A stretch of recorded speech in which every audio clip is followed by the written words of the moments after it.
Kamusta naman yung pagiging professional surfer mo dito sa Siargao Island? Sobrang ganda kasi parang palagi kang naano ng mga tao, parang kilala ka na nila.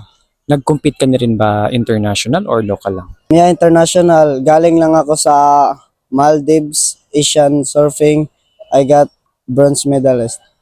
Ang social naman pala ng mga surfer dating sa Siargao, no? Hindi lang sila dito sa Philippines, international sila. Para sa iyo, yung pinaka-most memorable experience mo sa pagsusurf?